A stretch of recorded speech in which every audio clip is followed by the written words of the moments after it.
Bienvenue dans l'émission 3 en 1 by Regesh. Bon, je vais essayer d'être un peu plus décontracté que hier. C'est vrai que hier, j'étais assez stressé. Ça me rappelait mes oraux d'ailleurs. Quelle est la différence entre Samos et un chameau? Le chameau, il peut travailler 10 jours sans boire. Samos, il peut boire 10 jours sans travailler. Salut, à bientôt et surtout, écoutez la halakha. Bonjour à toutes et à tous. Alors on continue sur notre lancée d'hier. Hier on a vu donc l'interdit de dire du lachon hara, même quand c'est complètement vrai. Et alors aujourd'hui on va voir que des fois, vous savez, des fois on dit du lachon hara sur des gens, quelque part on se venge d'un problème qu'ils nous ont causé, d'une crasse qu'ils nous ont fait, de quelque chose qu'ils ont dit sur nous eux-mêmes. On n'a pas aimé du tout, alors des fois qu'est-ce qu'on fait? Alors on va aller parler à lui, t'as vu ce qu'il m'a fait, t'as vu ce qu'il m'a fait, t'as vu ce qu'elle m'a fait, t'as vu ce qu'elle m'a fait. C'est terrible, ça nous pèse sur le cœur, c'est très difficile à vivre.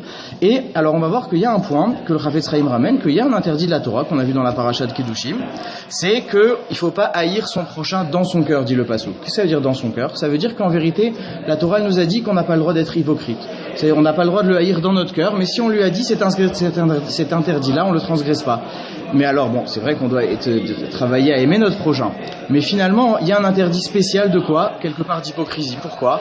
Parce que quand quelqu'un il nous fait du mal, eh ben on va aller le voir, on va lui dire pourquoi tu m'as fait ça, j'ai pas apprécié ce que tu m'as fait, etc.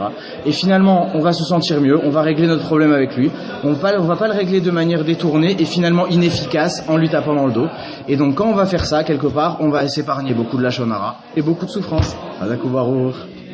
Je vous présente Gilles Hassine, le grand patron du Krav Maga à Strasbourg. Salut à tous. J'avais une question à vous poser, j'ai une question à te poser. J'ai un problème avec ma voiture, est-ce que tu peux m'aider, s'il te plaît? J'y connais rien en voiture. Rien du tout. Tu m'as pris pour un mécanicien ou quoi?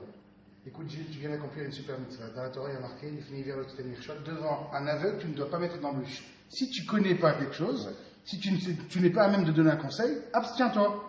Donc du coup... En fait, quand tu sais pas, tu fermes ta gueule. Exactement. J'ai tout compris.